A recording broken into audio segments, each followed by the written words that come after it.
Today we're doing a little bit of Advanced Dungeons & Dragons First Edition, and today we're looking at something out of the Player's Handbook, more specifically about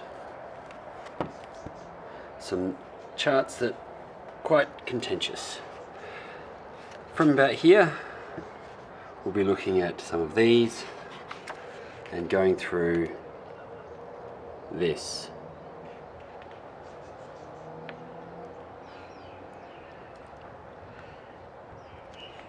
So whilst we've already covered combat to a point, just a few more specifics,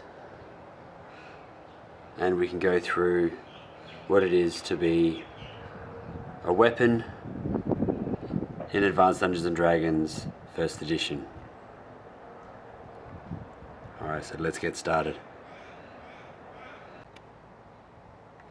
So starting from the top, which in AD&D terms means starting from roughly the middle, what we have here is the Weapon Proficiency chart for a first level character. And what this represents is obviously the opportunity to learn new weapons and to have an understanding of arms in general study.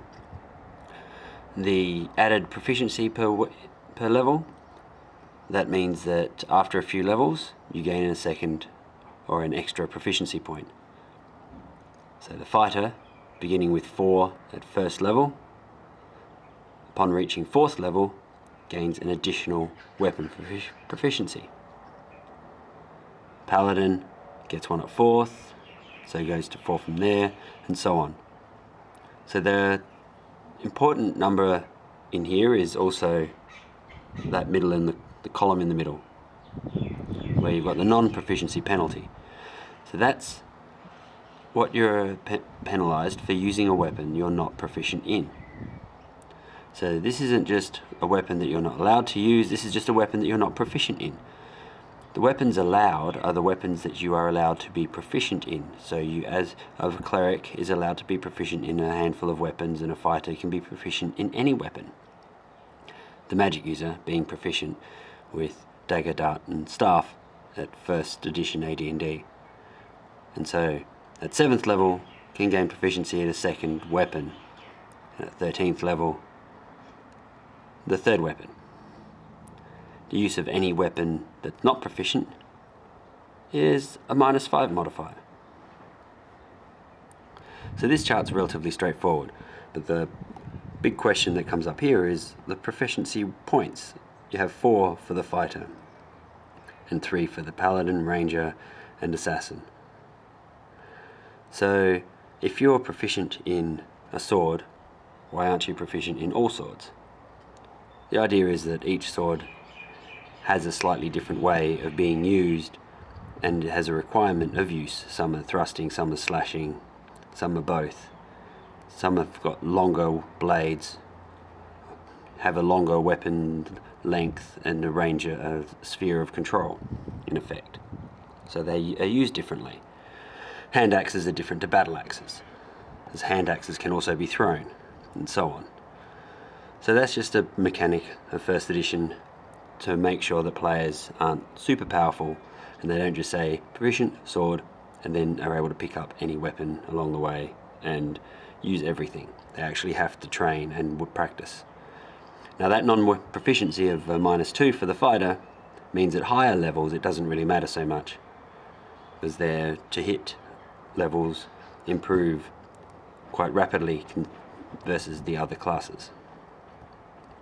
That -2 is matched also at the assassin level, but they start off their fighter using the thief skills, and they start rather weak by comparison.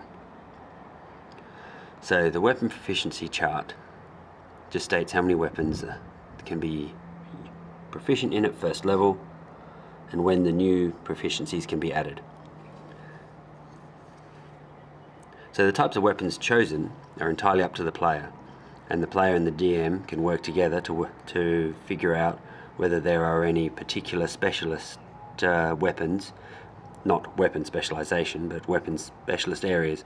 So if you're from the frozen norths, you might have better axes and spears If you're from a more of a Greek environment, javelins and spears and so on. So the different areas that your character is from may have a preference to certain weapons.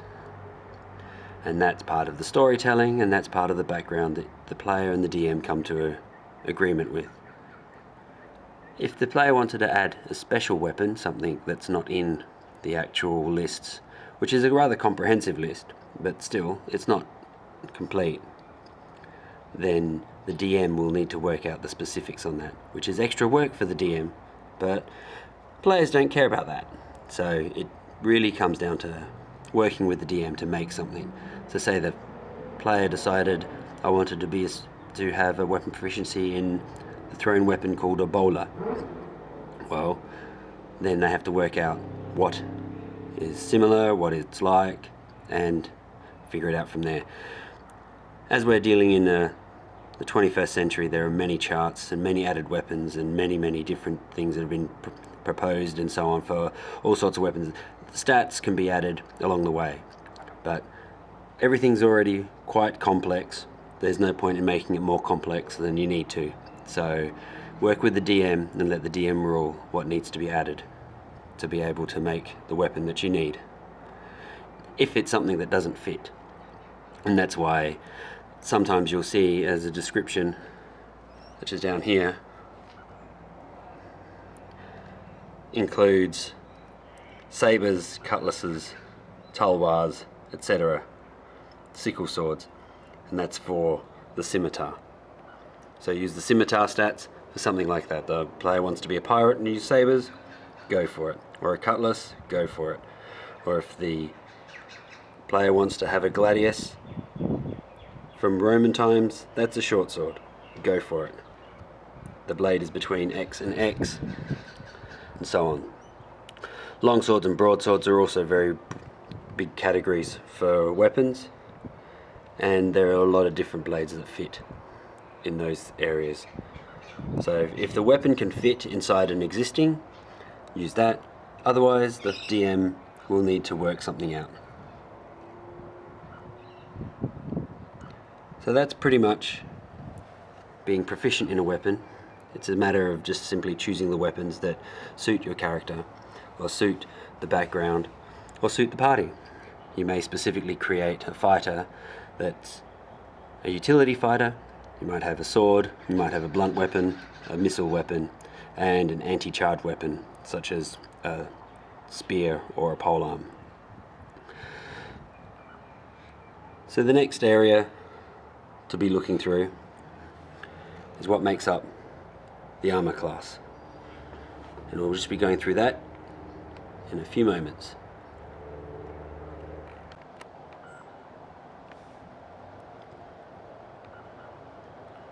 In first edition AD&D, armor is rated in the terms of a number between 10 and 2.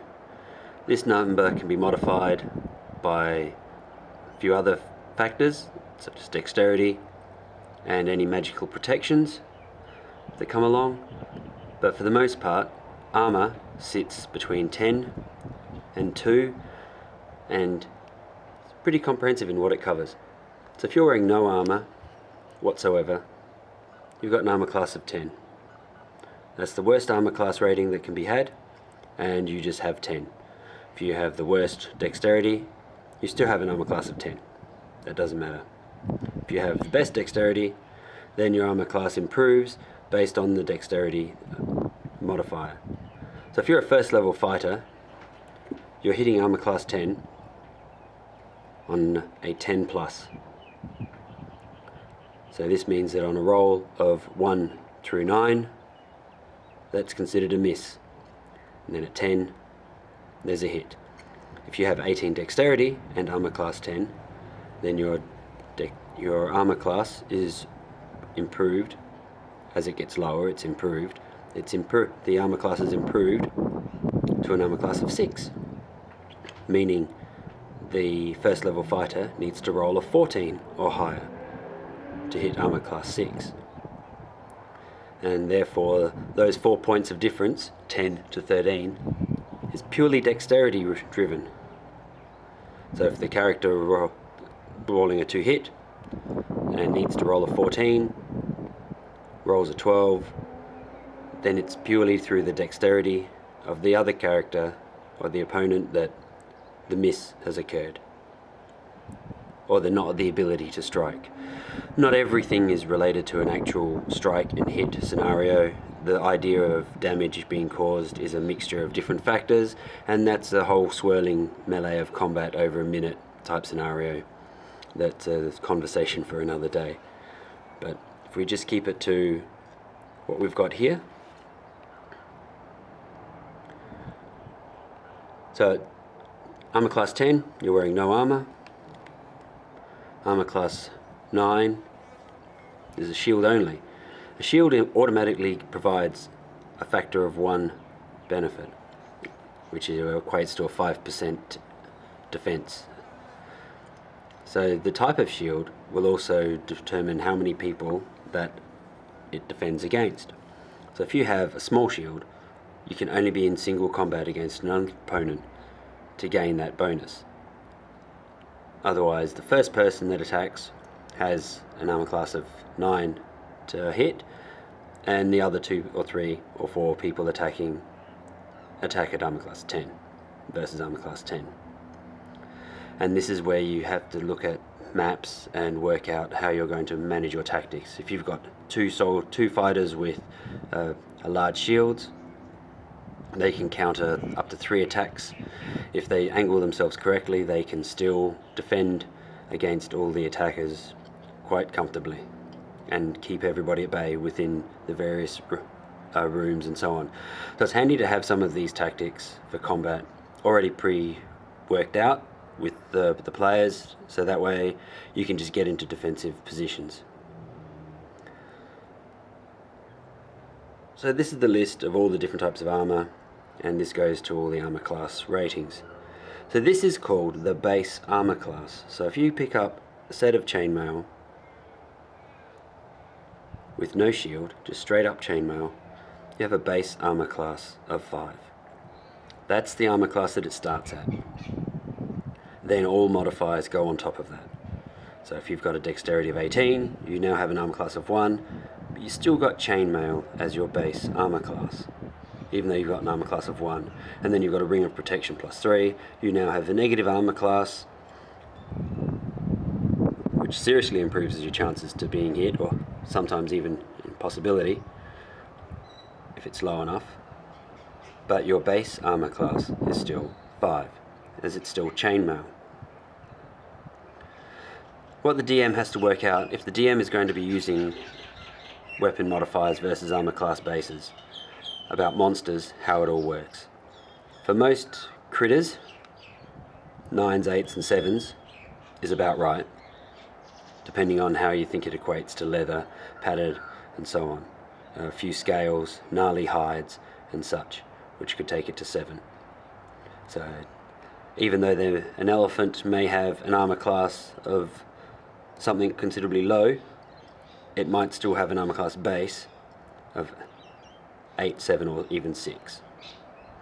Skeletons have an armor class because they don't have some things, and then so on. So you just have to work it all out. So you need to make sure that the DM has an opportunity to put in a bit of extra work, which is unfortunate, but you need to do that because some of these numbers aren't listed with the actual monsters themselves, and you have to work it out. So dragon scales might always be considered plate mail and shield, irrespective of their actual armor class of the dragon.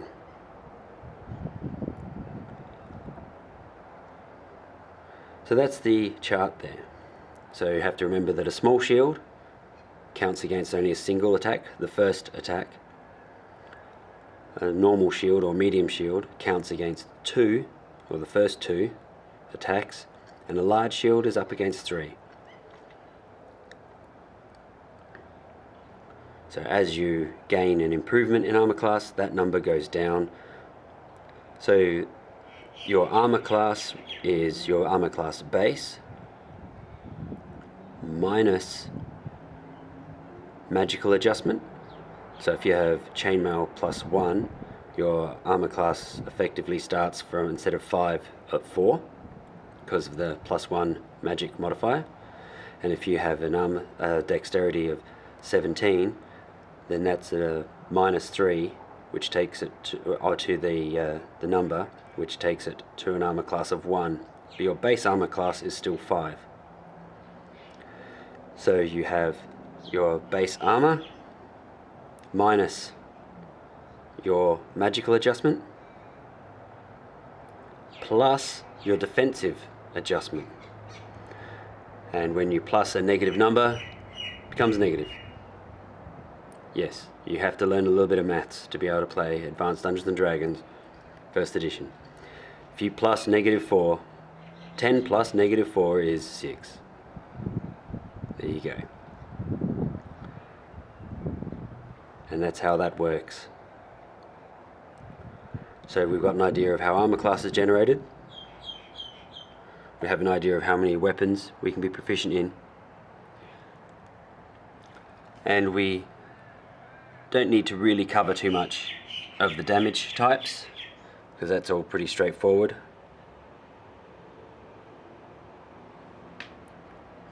Every weapon's got a damage adjustment to it. 1 to 6 just means it's almost like a basic weapon. Clubs, maces, spears, short swords often have just 1d6 or 1 to 6. And then a damage versus small and medium. So that's the small and medium creatures. And damage versus large creatures. So large creatures being larger, they may be slightly slower. Some weapons are more suited against their larger creatures, so they do more damage, and some weapons are less effective. So a dagger does 1 to 4 versus a small and medium, and 1 to 3 versus a large. And a dart here does 1 to 3, small to medium, 1 to 2 versus a large.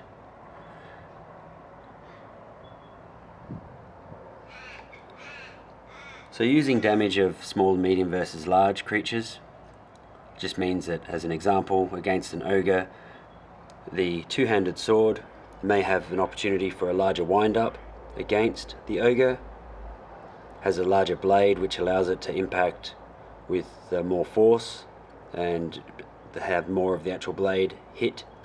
The longsword is designed specifically for thrusting between dragon scale. That's the weapon of choice for most dragon hunters, and so on. So you need to just accept that there's a reason why these things are here, even though you sort of think, I don't get it. They may not seem right, but in the minds of the creator, they wanted to try and make sure that the players just didn't have 3d6 versus small and medium and versus large, because then you could just send out every goblin is this and versus ogres of that and so on. And so it makes more sense to have that little bit separated, because why would a dagger with a short blade thrust into a dragon do the same damage as a normal human? And that's where we also get some of our ideas of versus armor types as well. And this is the weight in gold pieces. Everything's in gold pieces. It's not just about the actual physical weight, but also the bulkiness of it all. And so a normal human has a 500, and which is about 50 pounds before modifying movement. We can talk about that in another cast, before the movement rate gets adjusted. So alright, the next chart we're going to look at is the big one. Just wanted to get some of this out of the way so that we understood what armor class base was and how the armor class base worked, weapon proficiencies, and why a short sword's different to a long sword in terms of a weapon proficiency, and handling some of the small, medium versus large damage types.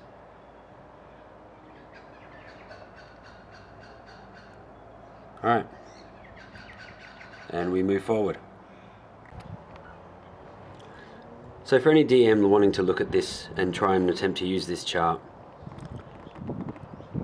there's a handful of things to work out, and part of the reason as to why they're all here like this. So if we look at something from the top row, we can look at this. The battle axe has a length of 4 foot, space required 4 foot, speed factor 7, and then you've got these strings of numbers which are modifiers. So what this tries to explain to us is that versus an armor class base of 10, so that first level fighter with the versus a base armor class of 10 with a battle axe needs a 10 or higher to hit, gets a +2, so therefore on a roll of 8 or higher can hit. And that can reflect that the battle axe just cuts through flesh and general normal clothing, which is what armor class 10 would represent usually if you've got no armor. The moment you had a shield, it goes down, leather armor, and so on, till you get to the negatives. So against full plate armor or full plate mail and shield, you're at a -3, which can almost mean an impossibility to hit in some instances. So some weapons, if we look down, you'll see that some weapons have quite a good hit versus armor class 2 and 3. That's because they've been designed that way. And more importantly, that's the way that the game is based around with the fantasy and the medieval history. If we have a look at this, Footman's Flail. Footman's Flail, 4 foot weapon, 6 foot space required, speed factor 7, so that's a wind up and a half. But then you get these modifiers here. You could be thinking, what? But I throw to you this suggestion that back in the days of the Middle Ages, and through literature, more through the movies and the books and so on, when 2 knights were dueling and they had their code of honor, the one who was challenged got to pick their weapon first. So the person saying, I challenge you to a duel, the other person got to pick the weapons. On the field of honor, the weapons chosen from, or the selected from, are often, if you have a look at the literature, flail and a sword. We move down to the sword lists. See that there's zeros and negatives. So generally, if you're challenging someone, it's because you know that you've got an edge in combat. You're a higher level, you're stronger, you have magical whatevers in play. So the opponent is going to pick a weapon that suits them. And that's why flails have been a weapon of the knights for quite a while, because they are good hits against each other. They're also rather quite easy and cheap to make, and peasants love them as well, so then they can really smack against the knights when they come being bullied. And that's another point that has to be remembered, is that there's always got to be a way for a balance to occur. And when you've got weapons that may be huge, but something that is quite commonplace, that the peasants, as an example, or lower level peasantry fighters or militia, so such as these sorts of pole army type things, okay, it's a 6 foot plus weapon, 2 foot space required, so all you're doing is stabbing forward or stabbing to the left or slight movements, so you can have 3 or 4 of them lined up next to each other, speed factor of 8,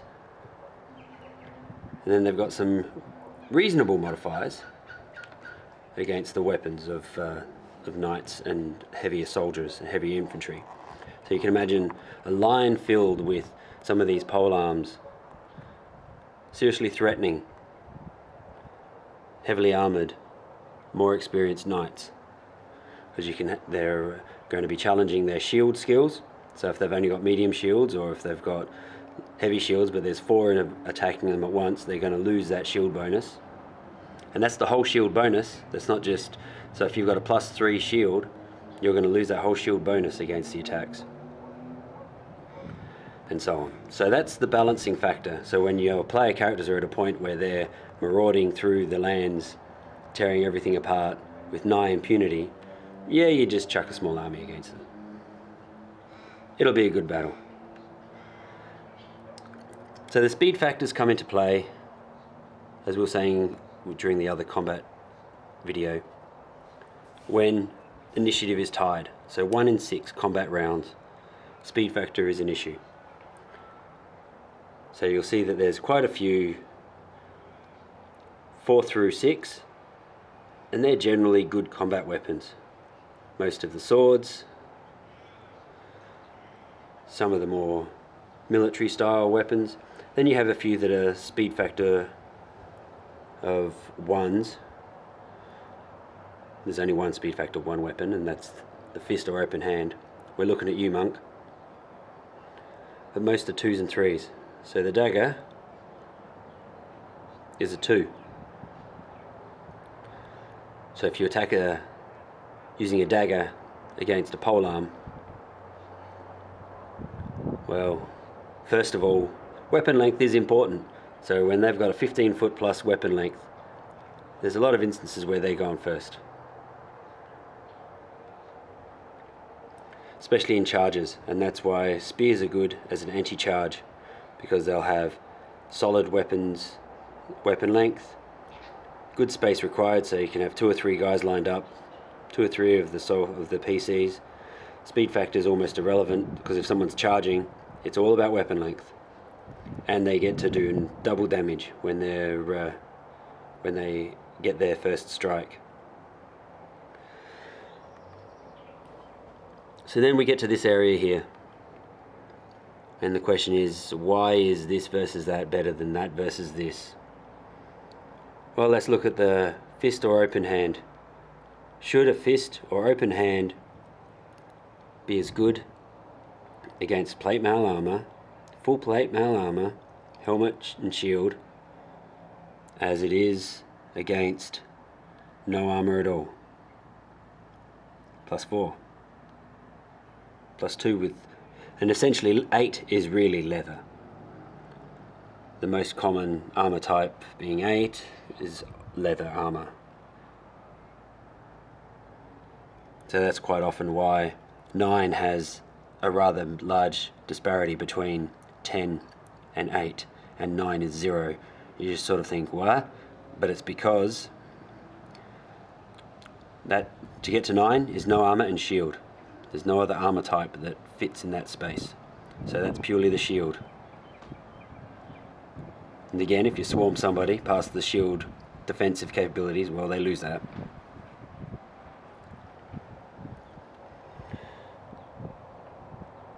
So, looking at these charts, people can have a crack and ridicule as much as they want, but they're actually quite comprehensive.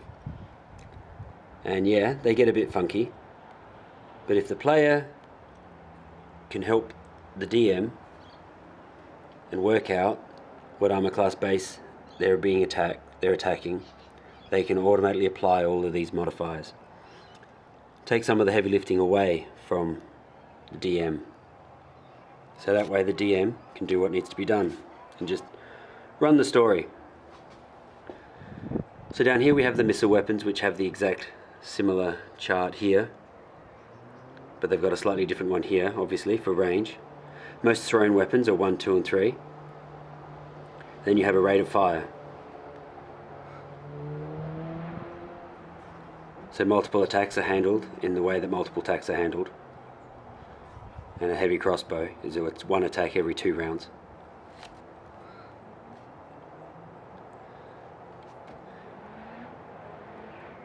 And there. So there are some special weapon effects, and that's something that needs to be looked at as well and remembered by the player, not the DM.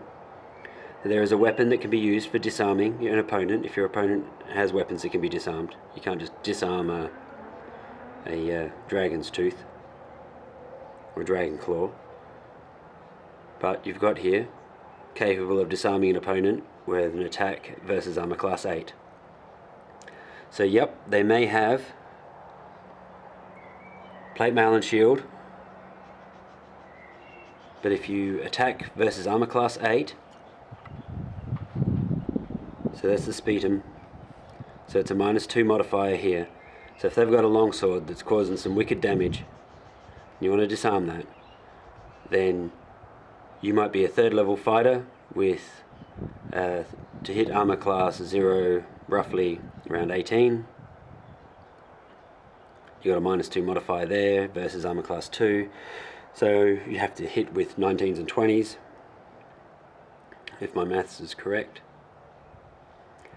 But versus an armor class shot of armor class 8, so that goes to hit roll of 10 with a -2 modifier, because you're still attacking this base armor class. You get to take the weapon away. Now, in some versions of weapons in different areas, from Dragon Magazine and from websites, you can do versus armor class 8 and entangle with a whip, or versus armor class 8 and pinpoint something, and so on. And that's all well and good, but those effects are well and truly up into the DM. Man catchers and such were able to completely entrap people. Special weapons that are used by different monsters will usually have their weapons in the monster section, and explained there.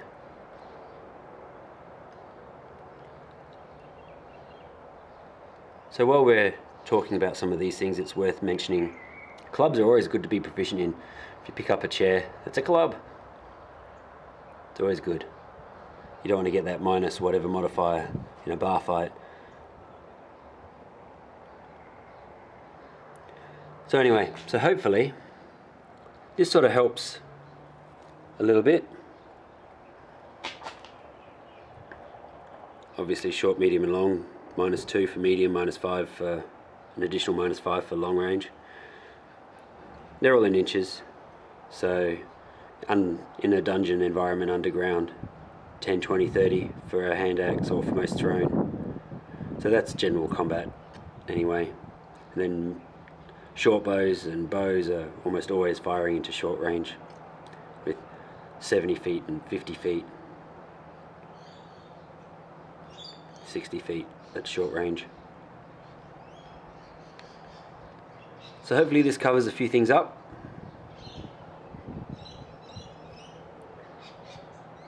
And if there's any other questions, or if there's anything else I need to add, I'll try and remember to add them.